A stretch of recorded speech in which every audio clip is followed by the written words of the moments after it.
ինձ ստորացնում են կյանքումս սև եւ բարդ շրջաններ, նրա խոստովանությունն է։ Նրա կյանքում նույնիսկ եղել են դեպքեր, երբ մտածել է ինքնասպանություն գործելու մասին։ Հայտնի մարդու կյանքի անհայտ կողմերի մասին եւ ոչ միայն կիմանանք քիչ անց։ Բարև ձեզ Ռիփսի մեջ, շնորհակալ եմ, որ ընդունել եք հաղորդման հրավերը։ Շնորհակալ եմ նաև, որովհետև գիտեմ, որ դուք այդքան էլ չեք սիրում հարցազրույցներ տալ եւ որպես կանոն մերժում եք բոլոր հրավերները։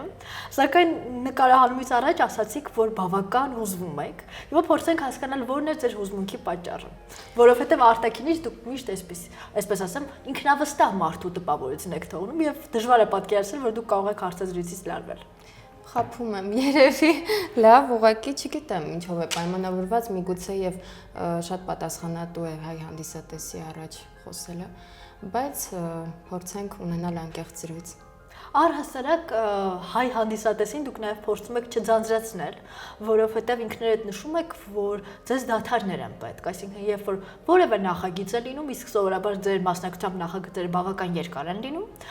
դուք դրանից հետո հասկանում եք, որ ձեզ լցվելու ժամանակ է պետք եւ վերցնում եք երկար դադար։ Հոգնում եք մարդկանցից, եթե չեմ սխալվում նաև այդ առումով։ Փորձենք հասկանալ ինչ են տալիս ձեզ այդ դադարները։ Ես կարծում եմ, որ այդ դադարը ուղղակի անհրաժեշտություն է, մանավանդ եթե երկարաժամկետ նախագծի մեջ զբաղվածություն ունես, ուղղակի ֆիզիկապես եւ հոգեպես անհնար է, հա, մի տարի շարունակ գիշեր-ցերեկ նկարահանվել եւ հետո նորից առանց դադարի հանդես գալ, միգուցե եւ կարճատև նախագծերում ապահովելը դա հնարավոր է, բայց երկարաժամկետ նախագծերում բացառվում է, մանավանդ եթե դրամատիկական ամպլուայի մեջ ես հանդես գալիս, որոշ ժամանակ է անհրաժեշտ եւ հոգեպես լցվելու համար եւ բարձրապես ֆիզիկապես հանգստանալ։ Իսկ թվում է առավելապես հոգեպես, քանի որ ես գիտեմ, որ դուք բավական այլ ներաշխար ունեք եւ ինքներդ նաեւ նշում եք, որ ամեն ինչ շատ սիրում եք ստեղծագործել, կարծում եմ քչերը գիտեն այդ մասին եւ ձեզ պետք է որոշ ժամանակ, որպեսզի ինքներդ մնաք ձեզ հետ եւ կարողանաք ստեղծագործել։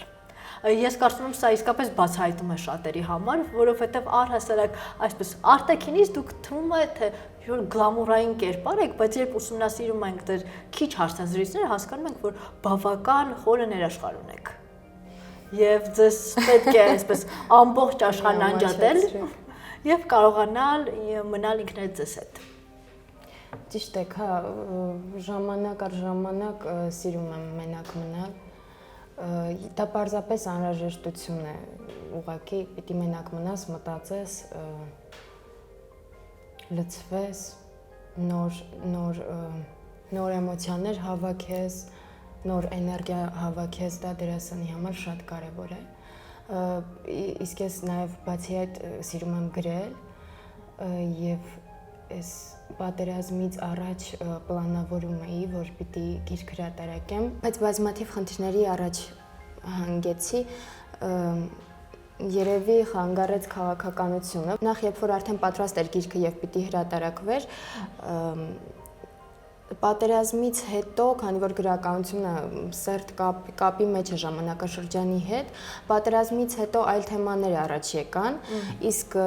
իմ ստեղծագործությունները կարելի է ասել ինչ որ իմաստով, ինչ որ ձևով ֆեմինիստական էին, եւ մի քանի հրապարակումներից հետո Instagram-ում ես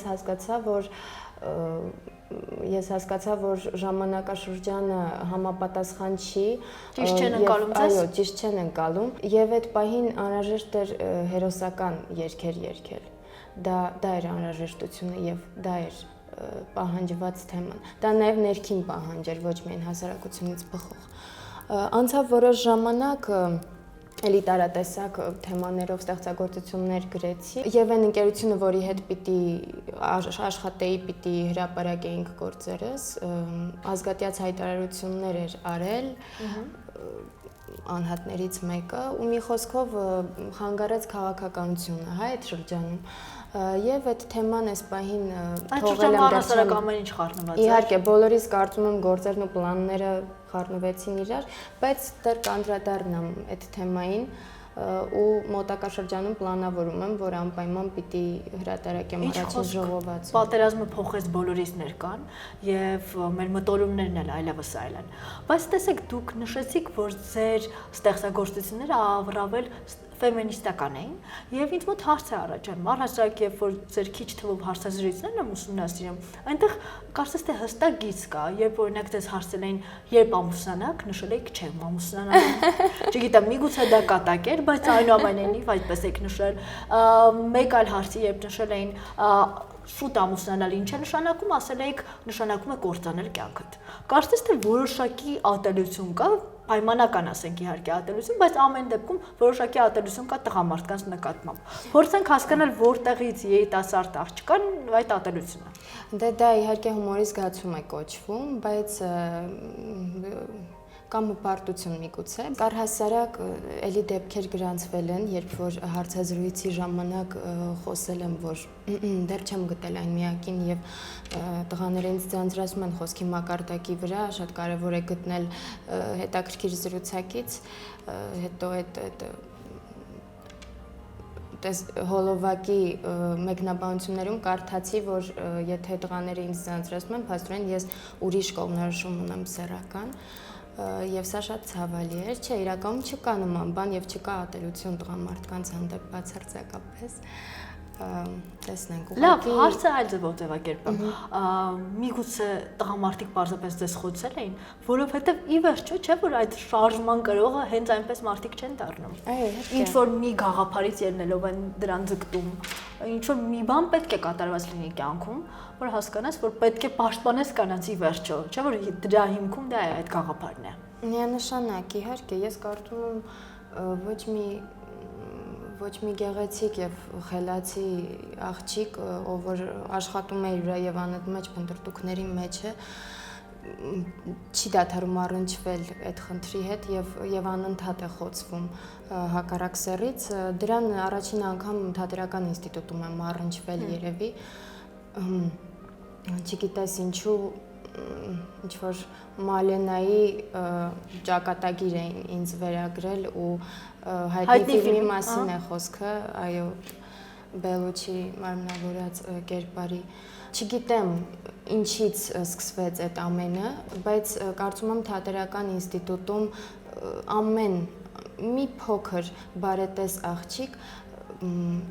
առնչվում է այդ խնդրի հետ։ Դրա մասին երևի բոլորը գիտեն։ Եկեք ներողություն, որ ընդհատում եմ, բայց եկեք հիշեցնենք, թե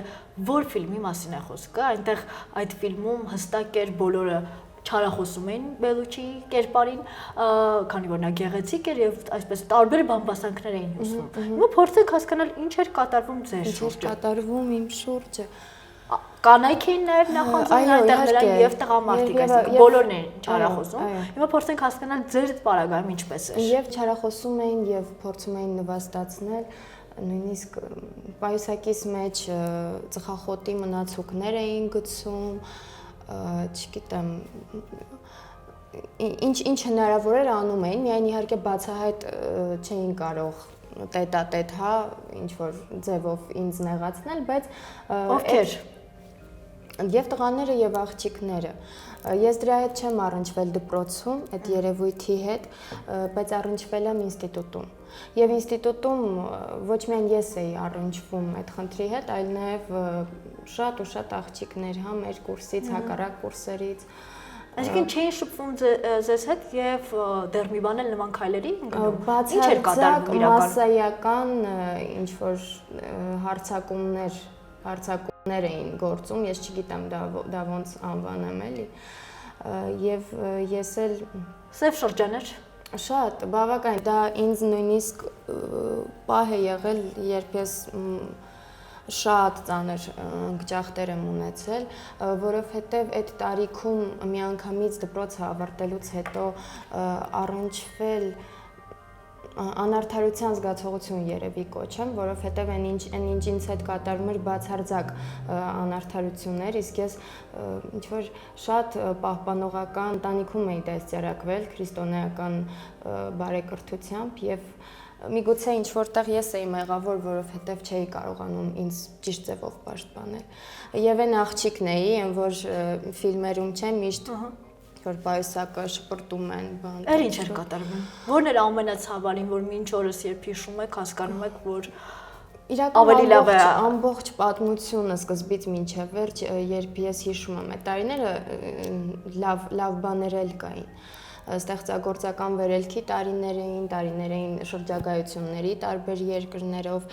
թատերային բուրըն, բայց այդ կար, հա, ու այդ կա թատերական ինստիտուտում։ Ձեզ չէին ներում ձեր գեղեցկությունը, միգուցե աղջիկները, լավ տղամարդիկ ինչի չէին կարող անել, միգուցե որ մերժում եք նրանց։ Միգուցե գեղեցկությունը չգիտեմ պատճառը որն է։ Ես կարծում եմ պատճառը նորից արդեն նշեցի, այդ այն է, որ շատ հաճախ մենք մեզ չենք կարողանում պաշտպանել այնպես ինչպես պիտի պաշտպանենք, հա, եւ դա շատ հաճախ կարող է անքաղաքակիրթ բնույթ ունենալ, բայց ինչ որտեղ պիտի քեզ ստիպես լինել այդպիսին, նույնիսկ եթե այդպիսին չես, որպեսզի կարողանաս գոյատևել այս հասարակության մեջ, եւ այդ պատվիրանը ապտակի մասին, որ եթե ապտակում են մյուս այդդ պիտի դեմ տաս, բացարձակ մեր օրերի մասին չէ։ Բայց դուք այդպիսին եք։ Այո, եւ մեկ ով այդպիսին է, չգիտեմ, արտաքին եւ ներքին գործոնների պատճառով պիտի ինքնադաստիարակվի, որպեսզի կոփի ինքն իրեն եւ կարողանա ժամանակակից աշխարհին հարմարվել, որովհետեւ հակառակ դեպքում եւ մանավանդ արվեստի բուհում արդեն այն ամերիկական high school-երի բոլոր այդ ստրեսները, այն ժամանակ գիտեք մի սերիալ կար, մենք բոլորս նայում էինք այդ զոհերով, կոչվում էր 11 պատճառ, թե ինչու եմ ես ցանկանում ինքնասպան լինել եւ խոսում էր բոլոր իր հերթով իր ընկերների, կուրսընկերների մասին էր հերթով պատմում այդ աղջիկը ինքնասպանությունից հետո հավաքել էր, սկավառակ էր հավաքել եւ պատմում էր թե ամեն մեկը ինչքան է խոցել իրեն եւ ինչ վատ ազդեցություն է ունեցել իր վրա։ Ինձ մոտ եւս եղել են սուիցիդալ մտքեր այդ շրջանում։ Ես հենց այդ մասին ցանկանում եմ ասել, այսինքն նույնիսկ մտածում եք ինքնասպանության։ Մտածել եմ, հա, բազմաթիվ անգամ մտածել եմ, բայց իմ մեջ ուժ գտա, որ սա շոկային է ինձ համար, որովհետեւ մենք քիչ ենք լսում, որ մարդիկ խոստովան են։ Միգուցե շատերն են ցավոք սրտի նման մտքեր ունենում, բայց քիչերն են պատմում այդ մասին։ Ես միակը չեմ, եւ իմ կուրսեցիների մեջ եւ մեր հակառակ կուրսերի մեջ ես շատ աղջիկներ գիտեմ, որ սարսափելի հոգեկան վիճակի մեջ են հայտնվել։ Ռեփսինա ինչ խոսք շոկային բացահայտում էր, բայց ես ուրախ եմ, որ դուք դրա մասին խոսում եք, որովհետև վստահ եմ, որ մեզ նաև դիտում են դեռահասներ։ Իսկ ինչ խոսք հայտնի փաստ է, որ ամենաշատը հենց դեռահասների շրջանում են լինում նման մտքեր, նման տրավմաներ եւ միգուցե այս պատմությունները ցույց տան, որ պետք չէ որևէ բանից հուսահատվել, կյանքը շարունակվում է եւ դուք օրինակ եք, որ այո, միգուցե եւ եղել են սև շրջաններ ձեր կյանքում, բայց ամեն բան հաղթահարելի է։ Փորձենք եւս մեկ անգամ հասկանալ ինչ էր կատարվում, որովհետեւ դուք այսպես նշեցիք, որ նման մտքեր ունեք, ուզում եմ հասկանալ որքանով մոտ եք, որովհետեւ մտքեր միգուցե շատերն ունենային, բայց արդյոք արդեն շատ մոտ եք այդ քայլը գործելու։ Երևի բոլոր ժամանակներում լինում են մարդիկ, որ ինչ որ ձևով յոլա չեն գնում, հա, հասարակության հետ եւ միգուցե նրանց արժեհամակարգից է դա չֆիքսվենք արտաքինի վրա, հա, բայց հիմա նման բաներ շատ են լինում եւ ես միակը չեմ եւ խորհուրդ եմ տալիս, այո, այն բոլոր աղջիկներին, ովքեր ինչ որ ձևով առնչվում են այս տեսակ խնդիրների հետ, անկախ պատճառից միշտ փորձեն ուժ գտնել իրենց մեջ եւ իրենց կյանքով պարզապես ապացուցելու բոլորին առանց այս կողմ են կողմ ընկնելու, հա, ապացուցելու բոլորին, որ իրենցից ինչ որ բան են ներկայացնում։ Իհարկե, պետք չի երբեք հուսահատվել։ Ուղղակի ներքին ուժ է անհրաժեշտ փորձություններին դիմանալու համար, որ հաճախ մեզ մարդիկ են ուղարկում։ Իսկ ինչպես այդ ուժը դուք գտաք, երբ եք արդեն մոտ եւ հասկացաք, որ վերջ չէ, պետք է ուժ գտնել, ինչը հետ պահեց, ինչը ձեզ վերադարձրեց դեպի կյանք։ Բավականին ընկճված վիճակում էի եւ իհարկե ինձ օգնում էր իմ ընտանիքը միշտ եւ ընկերները։ Երևի հենց ընտանիքս էլ օգնեց ու ինքնակրթությունը, որովհետեւ այդ ինձ մղում էր, որ ես անդադար ինքնակրթվեմ, իմ մասին խոսում էին, ես կարդում էի, ես երևի գլուխս գրքերից չէի բարձրացնում, էլի ուսանողական տարիներին շատ սիրեցի գիտելիքը եւ գիտելիքը եւս ինձ օգնեց պայքարելու։ Իսկ ընտանիքի անդամները տեսնում էին, թե ինչ է կատարվում, թե ամեն դեպքում դուք փորձում եք նրանց որոշակի առումով խնայել այդ առումով եւ մի փոքր քողարկել թե ինչ է կատարվում ձեր առօրյայում, այն բոլոր նվաստացումները։ Բացարձակ ոչինչ չեմ թաքցրել եւ այն ինչ վերաբերում էր հասարակական հարաբերություններում ինձ միջամտելուն եւ օգնելուն դա կար նրանց կողմից աջակցությունը եւ ես ոչ մի խնդիր ընդհանրապես չունեի, բայց արդեն ես էի կոտրված եւ արդեն այդ մելանխոլիան արդեն ձևավորվել էր իմ մեջ ու ընկճախտը ու դժվար էր շատ հաղթահարել։ Դիմել եք հոգեբանների։ Երբեք չեմ դիմել։ Իսկ միգուցե նրանք ձեզ անհրաժեշտ էին։ Չէ, ինձ անհրաժեշտ չէր, ես ինձ կարողացա օգնել։ Ես իմ մեջ ուժ գտա ու անցավ այդ շրջանը։ Իհարկե ցավում եմ, որ այսքան վատ դրվագներ ենք հիշում, բայց ես մտածում եմ միգուցե այս հարցազրույցը որևէ մեկին օգտակար լինի նաև այս հստակ հաղորդակցությամբ։ Դուք հիշում եք այն դրվագը, երբ վերջին անգամ նման միտք եք ունեցել այդ օրը, ինչ էր կատարվել այդ օրը ձեր կյանքում։ Ինչպես եք որոշել, որ պետք է վերջ դնեք ձեր կյանքում։ Վերջին օրը չեմ հիշում, եւ նույնիսկ այնպես չի եղել, որ նստեմ ինչ-որ կոնկրետ եղանակ մտածեմ դա անելու էլի, պարզապես կատարյալ ապարտ վիճակում էի, արդեն դադարել էի ինչ-որ բան զգալ։ Կոնկրետ չեմ կարող հիշել, որովհետև զորաբար որ հոգեբանական ծանր վիճակում ես լինում, չես կարող հետո մանրամասնորեն հիշել ինչ էր հետդ կատարվում, հա, եւ վերարտադրել բառերով, բայց կարող եմ ասել, որ բավականին ծանր վիճակում եղել եմ, հա։ Ես ցանկանում եմ դիմել մարդկանց,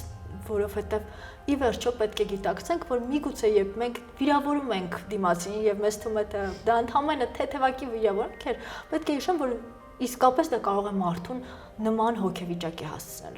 Եվ մենք չգիտենք, թե ինչ է այդ ամենից հետո կատարվում մեր դիմացինի կյանքում։ Այո։ Խնայեք ձեր բառերը, երբ որ նույնիսկ շատ նյարդային եք։ Որովհետև գոյություն ունեն նրբազգաց մարդիկ։ Իսկ դուք այդպեսին եք, որովհետև բավական երիտասարդ եք եւ արդեն ես չեմ պատկերացնում ինչ պետք է կատարվեր երիտասարդ աղջկա կյանքում, որ նա այդքան ընկճված իրեն զգար։ Ինչևէ փորձությունը հաղթահարված է, բայց կարողացաք ներել բոլորին։ Կարողացել եմ, միանշանակ, ուղղակի ինտրիգային էր միջավայրը շատ, իսկ ես շատ նրբազգաց էի, ամբողջ հարցը դրանում էր, այդքան էլ սարսափելի չէր ամեն ինչ, երբ որ հիմա եմ մտածում այդ մասին, բայց այն ժամանակ մղձավանջ էր։ Հա, կարողացա հաղթահարել, բոլորին ներել եմ, ուղղակի կյանքը ամեն ինչ դրեց իր տեղը եւ ժամանակ ամեն ինչ դրեց իր տեղը եւ այդ մարդիկ պարզապես մարդիկ կան, այդ ինտրիգների գլուխ կանգնածները, որոնք այս պահին ուղղակի չկան, ես չգիտեմ իրենք ինչով են զբաղվում։ Նրանց ասելիք չունեք։ Ոչ մի բան չեմ ուզում ասել, որտեղ ասում եմ, նրանք պարզապես այս պահին չկան, ոչ մի տեղ։ Բայց հանուն արդարության պետք է նշենք, որ մենք սիրում ենք անդադ հասարակությանը մեղադրել այս բանի մեջ, այն բանի մեջ եւ այլն, բայց պետք է հստակ լինենք, իսկ միգուցե խնդիրը ձեր մեջ էր։ Միգուցե դուք եք ավելի փակ, միգուցե դուք եք սխալ ընկալում, միգուցե ձեր ընկալումներն այլ էին եւ դա չի նշանակում, որ դուք ճիշտ եք։ Քավլից ես ձեզ չեմ մեղադրում, բայց երբեմն մենք շատ ծայրահեղ ենք լինում։ Չգիտեմ, իհարկե, մարդ հասարակություն խնդիրը միշտ ակտուալ է, եւ ինչ որտեղ ես էլ եմ ունեցել իմ մեղավորությունը, իհարկե։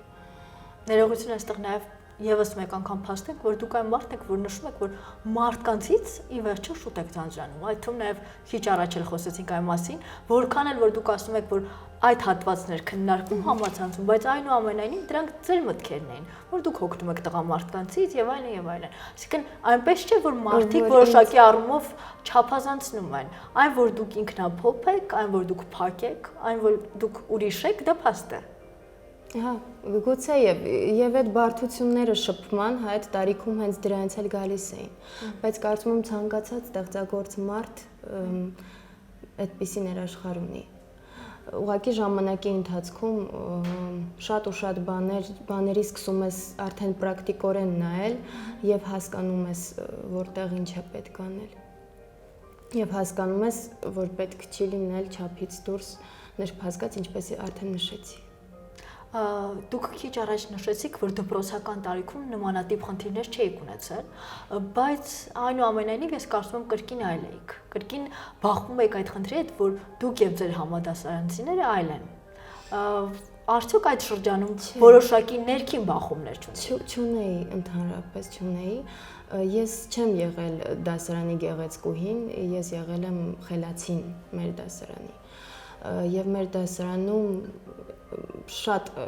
խելացի, ինձնից առավել խելացի եւ առավել հետաքրքիր մարդիկ կային եւ այն սովը, որ ես ունեի, այն մարդիկ, որոնց սովը ունեմ եւ հիմա եւ ունեցել եմ ուսանող ժամանակ, դպրոցում չեմ ունեցել, որովհետեւ չգիտեմ ինչու, զարմանալի է, չէ, Թատերական ինստիտուտում ավելի պիտի երևի արվեստի ու գրականություն կրող մարդիկ լինեն, բայց Համախոհները ձեզ։ Համախոհներ, այո, համախոհներ։ Շնորհակալ եմ, որ հուշեցիք ինձ այդ բառը։ Շատ կարևոր է, որ մարդ համախոհներ ունենա։ Իսկ երբ որ համախոհներ չի ունենում, դառնում է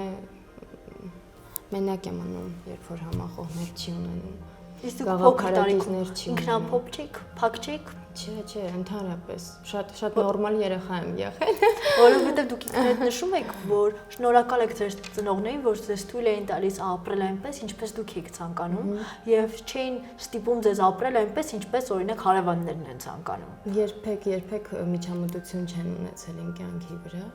եւ ես շատ շնորհակալ եմ իրենց դրանից։ Պարզապես բողոքում եմ այն դաստիարակությունից, որ արդեն նշեցի։ Մեկ իրոք շատ չափից դուրս դաստիարակված լինելու արդյունքում դու դառնում ես ներքին կուլտուրայի զոհ։ Եվ դա մարդիկ, քո քաղաքավարությունը մարդիկ շփոթում են, ուրիշ բաներ են տեսնում քո քաղաքավարության տակ։ Ու հազար ու մի խնդիր հիմա հերթով շերտ առ շերտ չբացենք։ Բայց դուք կարողանում եք այսօր ձեզ պաշտպանել։ Ինչը նախկինում կարծես թե չէիք կարողանում։ Այսօր կարողանում եք այն մարդկանց, ովքեր փորձում են ձեզ խոցել, եթե իհարկե նման մարդիկ կան, նրանց այսպես ճիշտ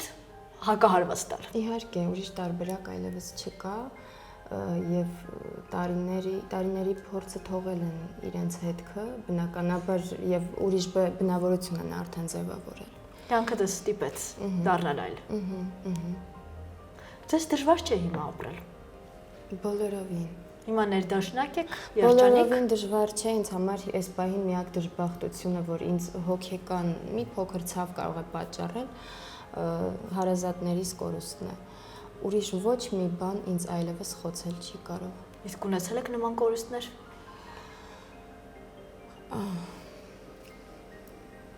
Ունեցել եմ, այո, ունեցել եմ։ Կարող ենք անդրադառնալ նաև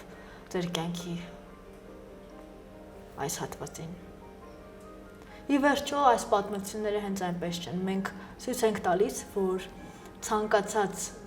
տխուր պատմությունը ավարտվում է հետագայում նաև լույսով, որ ոչինչ որևէ տեղ չի ավարտվում։ Պետք է դնել բազմակետեր եւ շարունակել ապրել։ Ռիփսիմը ես գիտեմ, որ շատ հավարի դրվագ է եղել ձեր կյանքում։ Համացանցում դեռ ամիսներ առաջ քննարկվում էր այն, որ դուք կորցրել եք ձեր եղբորը։ Ես գիտեմ, որ այս մասին դուք չեք սիրում խոսել, խոսքը ձեր հորաքրոջ որդու մասին է, թեպետ համացանցում մի փոքր այլ ձևով էր ներկայացվել, բայց եթե կարող եք, եթե պատրաստ եք, կուզեմ խոսենք, որովհետև ես գիտեմ, որ նա պատերազմից է զոհվել եւ վստահ եմ, ցավոք սրտի ունեք շատ մարդիկ այս բանին, ովքեր լսում են եւ կիսում են ձեր վիշտը բառեսկուն իմաստով։ Իհարկե, շատ ծանր թեմա է։ Այո, ամեն սկսվեց նրանից, որ երբ որ ազգովի մեր զինվորների, մեր տղաների փնտրտուքների մեջ էինք, հա, ով ոնց կարողանում օգնություն էր ցուցաբերում, որովհետև այդ պահին այդ էքզիստենցիալ պայմանները, որի մեջ մենք գոյություն ունենք, ստիպել էին մեզ համախմբվել եւ այդ ընթացքում ես ինչպես եւ բոլոր զինվորներին ստորի տարբերակով փնտրում էինք եւ հեռախոսազանգերով էինք փնտրում, նույն ձևով հրապարակում էի արել, որ ես փնտրում եմ իմ հորաքրոջ տղային, իմ եղբորը։ Անցավ որոշ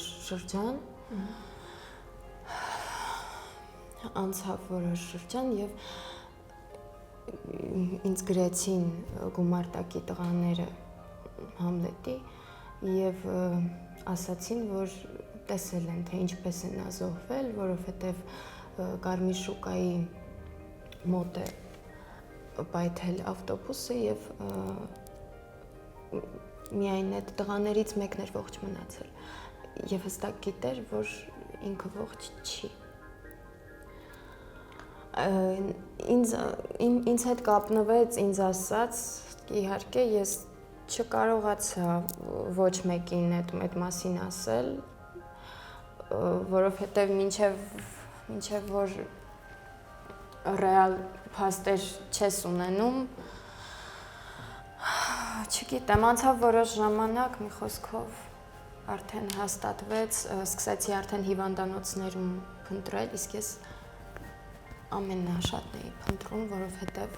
միասին մենք անցկացրել էինք մեր մանկությունը եւ ձեր մանկության թելը ընդհատվեց։ Այո։ Չեմ ուրացա։ Առանց արցունքների անհնարին է եւ լսել եւ դուք հիմա վերապրում եք։ Միասին հեծանիվ էինք քշում ու այն ժամանակ առաջին համակարգչային խաղերն էինք խաղում, Counter Strike, ինչ որ Harry Potter բան։ Ու հա, մանկությանս թելը ընդհատվեց, որովհետեւ շատ կապված էինք։ Եվ անպատմելի ցավ է, եւ հետո ես ոչ մի հրապարակում չեմ արել եւ չեմ քննադատում են մարդկանց, ովքեր պարտանում են իրենց հերոսներով, երբեք ով կարող է նրանց ինչ որ բան ասել, բայց ինքս ոչ մի հրապարակում չարեցի եւ նույնիսկ չեն կարող ինձ մեղադրել, որ չեմ էլ ուզում բարձրաձայն ասել, երևի հասկանալ։ Հասկանալի է, խոսքը այն մասն է, որ PR եք անում, ցավոք սրտի վրա PR է սամ, ցավոք սրտի դրան ընդունակ են շատ ու շատ հայտնիներ։ Բայց ձեզ մեղադրում էին, իհարկե անհասկանալի է, որ վիշտ եւ կոլուստ ունեցող մարդուն մեղադրում են։ Բայց ինչ որ ձևով իմացել էին այդ ինֆորմացիան, ես ոչ մեկի մեղադրում են, որ դուք ընդամենը խեղաթյուրել եք փաստերը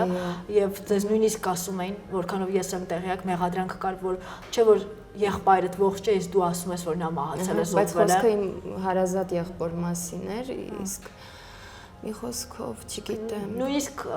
նման դեպքից հետո կարողանում էին վիրավորական գրառումներ անել, ինչը իհարկե ամեն հասարակական մարդ միշտ առնչվում է այդ խնդրի հետ։ Եվ հետո ամանոր էր ու ամենածանր ամանորներից էր բոլորիս կյանքի։ Իսկ մեր ընտանիքում ընդհանրապես անպատմելի վիճակ էր։ Ես հիշում եմ, երբ որ վերջնականապես այդ լուրը արդեն փաստերով հաստատվեց, ամենից շատ պապիս այդ անզորության ժեստն է տպավորվել իմ մեջ, երբ որ ձեռքը ուզում էր հարվածել ու թուլացած ընկավ, երևի ավելի ազդեցիկ էր, քան եթե ասենք գոռալով լաց լիներ։ Մի խոսքով շատ ծանր պահեր էին, հետո ամանորին բոլորով հավաքվեցինք, որ դե կյանքը շարունակվում է, չէ, պիտի ապրես, եթե պարկես ու լացես, ոչ մեկ քեզ չի գալու, ոչ հոգեկան աջակցություն ցուցաբերի, ոչ ֆիզիկական, ֆինանսական աջակցություն ցուցաբերի։ Եվ բոլորս ուղղակի ուժ էինք գործադրում մեր մեջ, որ սեղանի շուրջ կարողանանք չլացել, որ կարողանանք բաժակ բարձրացնել ու գնալ հանգստանալու, բայց նույնիսկ դա չստացվեց, լուրջ եմ ասում, բոլորով կենտրոնացած։ Չստացվեց, ոչ մեկ չդիմացավ ու էլի համատարած տխրություն կար օդում։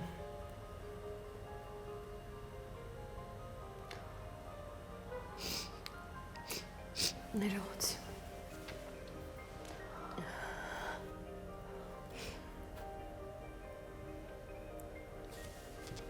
Ես շնորհակալ եմ, որ ներկայացրիք ձեր կյանքի այս դրվագը եւս, որովհետեւ սա պատմություն է այն մասին, որ այնուամենայնիվ պետք է ուժ գտնել եւ կարողանալ կյանքը շարունակել։ Ցավոք սրտի այսօր ես կրկնվեմ, բայց վստահ եմ շատերն են ձեր վիշտը կիսում բառից բուն իմաստով, որովհետեւ կորցրել են իրենց հարազատներին։ Հա, դա Աստված բոլորին թող Աստված ուժ ու հոգու ամրություն տա։ Հրիփսիմե դուք այսօր առավել անկեղծ եք եւ ներկայացրիք այնպիսի մեղավոր։ Դուք այնպիսի դրվագներ ներկայացրիք, որոնց մասին նույնիսկ հարազատներին չեն պատմում։ Ես շնորհակալ եմ այդ վստահության համար։